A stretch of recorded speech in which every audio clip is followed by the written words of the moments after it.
Salut, tu cherches de nouvelles actions à haut dividende pour ton PEA et tu veux savoir quelles actions méritent une place dans ton portefeuille et lesquelles tu ferais mieux d'éviter? Aujourd'hui, on fait la tier list des actions à haut dividende pour ton PEA. À la fin de la vidéo, tu sauras exactement quelles actions peuvent t'apporter un vrai revenu passif sur le long terme et lesquelles ne sont pas si intéressantes. Alors, installe-toi bien et dis-moi en commentaire quelles actions, selon toi, méritent la place de numéro 1. Alors, pour trouver ces actions, j'ai utilisé le screener de Zone Bourse et je compte faire d'autres vidéos tier list d'entreprises avec d'autres critères, comme par exemple des entreprises de forte croissance, les entreprises les plus sous-évaluées, etc. Donc laisse-moi un commentaire si ce type de vidéo de tier list t'intéresse et on commence sans plus attendre avec la présentation de la première entreprise. Oponeo, c'est une entreprise polonaise qui travaille dans le secteur du coup de détaillant d'équipements automobiles, donc plus particulièrement tout ce qui est pneus et jantes principalement, donc spécialisé dans le commerce en ligne. Donc le PER actuel est de 12 fois les bénéfices, le rendement du dividende s'approche des 8%. Par contre, le payout ratio est très important puisqu'on verse légèrement plus que le bénéfice net total. Donc les atouts, sa force, c'est son modèle d'e-commerce centré justement sur sa spécialisation pneus et jantes. Donc contrairement à un vendeur, on va dire physique, les coûts fixes sont réduits et le potentiel marché est plus grand. Mais le problème, c'est que ça reste quand même un secteur qui est en forte concurrence. Les marchés des pièces automobiles en ligne, c'est très concurrentiel et difficulté d'augmenter les marges car sur les pneus, le client final est pas prêt, enfin va toujours chercher le prix le moins cher. Donc on voit bien que l'entreprise a des revenus croissants d'année en année. La marge nette, si on regarde sur les 10 dernières années, elle est plutôt en croissance et le retour sur les capitaux est vraiment très important. On arrive sur 29%, donc après en moyenne on pourrait se dire allez à 15%, 17%, donc ce qui est très bon pour une entreprise. Le current ratio est supérieur donc il est à 1,3. Donc la dette est gérée. Et là le PER, si on compare, donc comparé à la moyenne sur 10 ans, on est seulement à 12 fois les bénéfices. Donc c'est super intéressant pour moi. Donc Oponeo, pour moi, c'est un bon potentiel. Je sais pas si on peut parler de pépite par rapport au secteur, mais déjà, c'est une entreprise qui a un très bon potentiel pour moi. On serait presque entre les deux. Donc ensuite, Aegean Airlines, donc c'est une entreprise de transport aérien, c'est l'équivalent en Grèce de Air France. Donc elle opère principalement en Europe et au Moyen-Orient, et surtout sur des vols intérieurs en Grèce, entre les différentes villes en Grèce. Donc le PER est assez faible et le rendement de dividende de 5,4%. Le payout ratio est maîtrisé, 5,55%, c'est super. Donc les atouts, forcément c'est le leader du marché local. Après le point de vigilance, c'est qu'il y a une forte concurrence des compagnies low cost comme Ryanair par exemple. Et la vulnérabilité au choc externe, ça on l'a vu avec le Covid par exemple. Mais il pourrait y avoir d'autres problèmes qui feraient arrêter le transport aérien pendant des plus ou moins longues périodes. Donc pour cette entreprise, les revenus, donc ils sont aussi en croissance, mais on va dire moins forte que pour la première entreprise qu'on a vue. La marge nette, elle a été négative, mais elle a été négative due au Covid. Sinon, si l'on regarde sur les 3 dernières années, on a une marge nette moyenne de 8%, un ROE assez important, mais si on regarde forcément en fonction des périodes, qui est négatif. Là, la dette, elle est maîtrisée.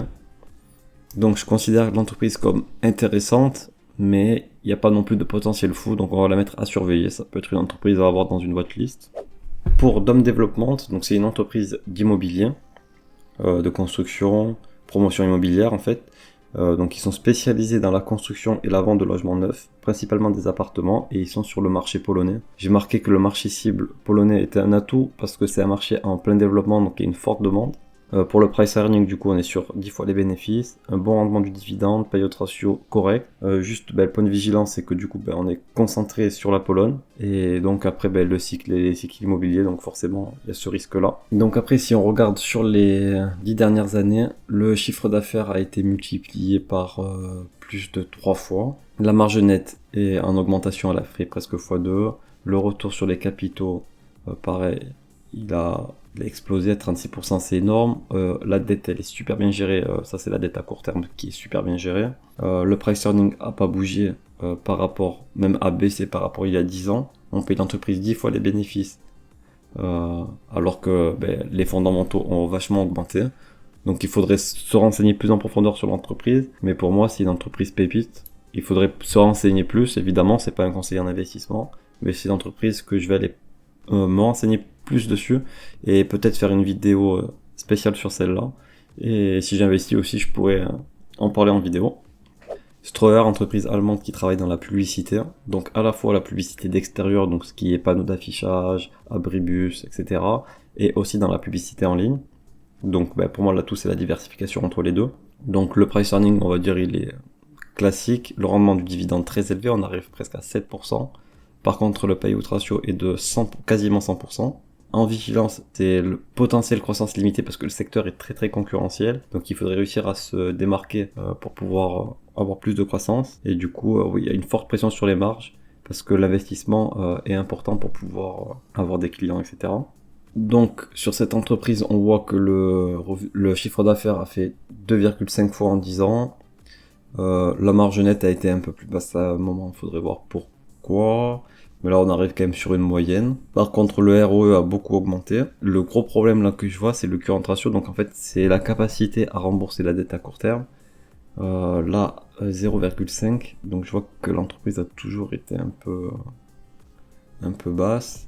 C'est pas terrible du tout. Le price earning est plus bas que d'habitude, mais il faudrait vraiment voir sur la dette, la dette à long terme, 3 fois les capitaux d'entreprise. Ouais, c'est quand même très très important. Il faudrait se renseigner plus sur la dette de cette entreprise, car ça peut être une entreprise très endettée, c'est une entreprise qui a quand même des risques de faillite. Donc là on voit qu'elle a émis beaucoup d'actions, bon ça c'était il y a longtemps, mais elle a quand même émis, elle émet quand même des actions. Voilà, ça fait longtemps qu'elle en a plus émises. Mais voilà, il faudrait se renseigner sur cette entreprise, sur la dette, pour voir s'il y a quelque chose à faire ou pas. Mais juste comme ça, en regardant les chiffres sans entrer dans les rapports annuels, etc., c'est difficile à dire. Donc Ströer, on va mettre à surveiller, mais en fonction de la dette, c'est peut-être une entreprise à éviter. Là, je peux pas me positionner mieux sur une vidéo de ce type-là, on va dire. Donc après, pour ce qui est de GTT, donc là, je pense que c'est l'entreprise que quasiment tout le monde doit connaître sur cette vidéo, entreprise française donc, qui travaille sur tout ce qui est gaz, plus précisément le GNL, transport de GNL.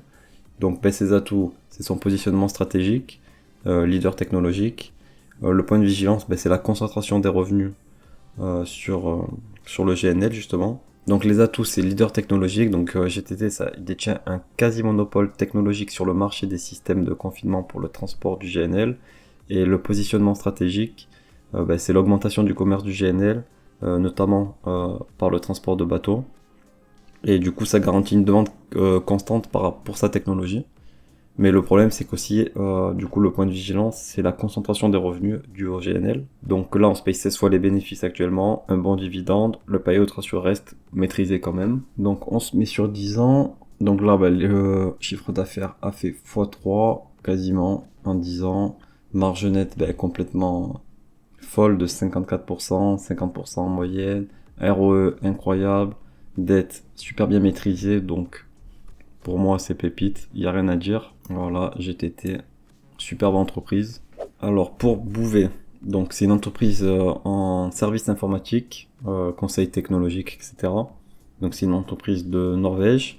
Exactement, elle aide les organisations privées et publiques dans leur transformation numérique. Elle propose des services allant de la stratégie numérique à la conception de solutions informatiques. Après, pour ce qui est du payout ratio, particulièrement le PER, le dividende est très bon, tout ça, il n'y a pas de souci. Mais pour ce qui est du payout ratio, donc l'entreprise a pas mal de cash et peu de dettes, donc à court terme, le fait qu'ils reversent autant de dividendes, c'est pas forcément inquiétant. Mais voilà, c'est juste à court terme, à long terme, il faudra voir quelle stratégie ils ont en place. Mais là, à court terme, c'est pas forcément gênant, ils ont du cash, ils savent pas quoi en faire. C'est pas déconnant de reverser du dividende comme ça. Donc à tout, c'est positionnement stratégique et diversification des clients parce qu'ils ont plusieurs types de clients dans différents secteurs. La transformation numérique reste quand même un positionnement stratégique. Après, ça reste un secteur très concurrentiel et ils sont dépendants du marché local, quasi-totalité sur la Norvège. Le chiffre d'affaires a été multiplié par 3, marge nette qui augmente année après année, les retours sur les capitaux, pareil, qui a doublé, dette à court terme maîtrisée, price earning légèrement en dessous de la moyenne sur les 10 dernières années, donc très très bonne entreprise, bon potentiel, vous pouvez ici, voilà. Gedeon Richter, donc c'est une entreprise hongroise, qui, qui est spécialisée dans la pharmaceutique, donc plus spécifiquement dans la recherche, le développement, la fabrication et la commercialisation de médicaments dans des domaines différents, la gynécologie, le système nerveux, des maladies cardiovasculaires. Ils font aussi un peu de médecine générale, que déjà c'est un atout d'avoir autant de diversification dans des domaines aussi importants. Ils ont une portée internationale, ils sont présents dans presque 100 pays différents. Le price earning est assez faible. Après, il y a certains risques par rapport aux dépendances réglementaires, les brevets, etc., qui peuvent expliquer un price earning assez faible. Le dividende de 5% pour un payout ratio de même pas 40%, je trouve ça super. Donc c'est une entreprise très intéressante. Donc Richter, sur les 10 dernières années, pareil, le chiffre d'affaires a été multiplié par plus de 2, presque 2 fois et demi.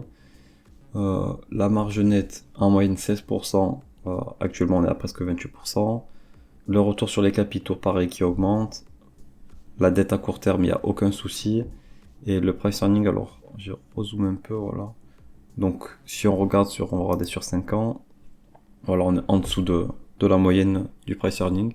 Donc il y a sûrement quelque chose à faire sur cette entreprise-là. Il faut aller l'analyser plus en profondeur, mais je trouve ça très intéressant aussi à regarder. Là, honnêtement, j'ai une grosse hésitation entre pépite et bon potentiel. Donc, laissez-moi un commentaire là où vous l'aurez placé. Ça m'intéresse vraiment. Et si ça vous intéresse une analyse plus poussée de certaines entreprises de ce top-là, on pourrait se faire ça. Donc là, pour l'instant, je vais la mettre là. Alors, Multiconsult ASA, c'est une entreprise norvégienne spécialisée dans le secteur de l'ingénierie et conseil en construction et architecture. Donc exactement, c'est un cabinet de conseil qui fournit des services pour des projets plus ou moins complexes dans des domaines de construction, de l'immobilier, des infrastructures, de l'énergie, de l'industrie, de l'eau et de l'environnement. Donc leurs atouts, c'est la diversité des services, comme je viens de vous dire, il y a beaucoup de secteurs différents dans lesquels ils peuvent travailler. Et ils ont une très forte expérience, price earning de 15 fois et rendement du dividende de presque 6%. Pour un payout ratio inférieur à 70%, c'est bien.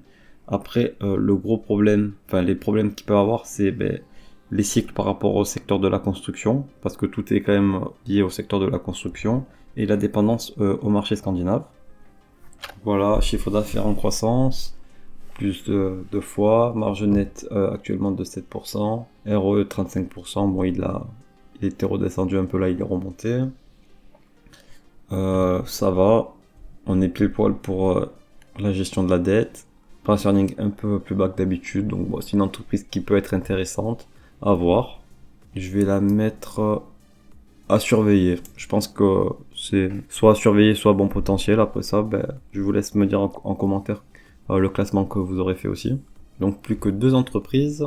Donc Prevas, entreprise suédoise. Encore une entreprise de conseil en informatique. Donc elle aide les autres entreprises à développer des produits, des systèmes et des solutions numériques dans divers secteurs, comme l'industrie, l'énergie et la santé. Donc c'est un peu comme Bouvet, c'est un secteur très concurrentiel, donc ce que j'ai mis en point de vigilance.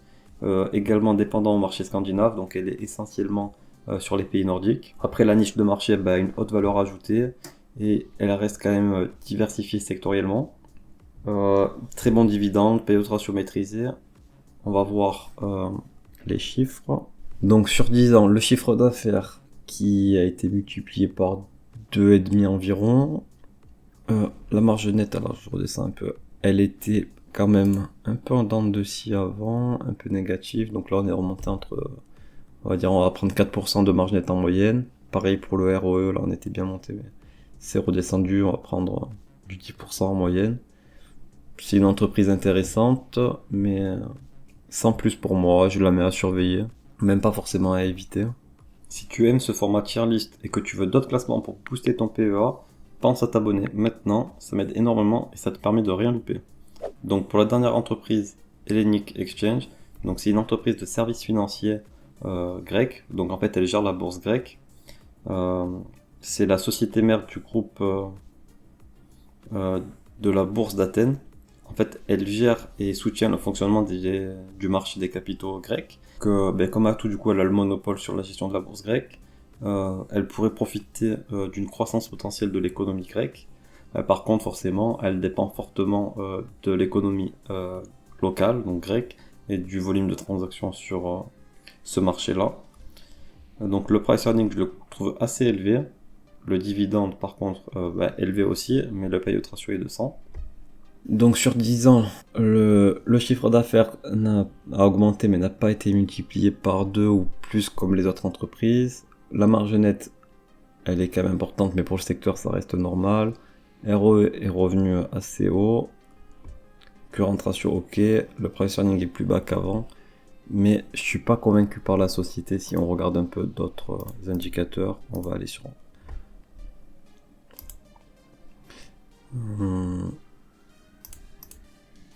Ok, il y a du rachat d'actions. Ça, c'est pas mal. Depuis 2007, ouais, 2008, du rachat d'actions, ça c'est bien, ok.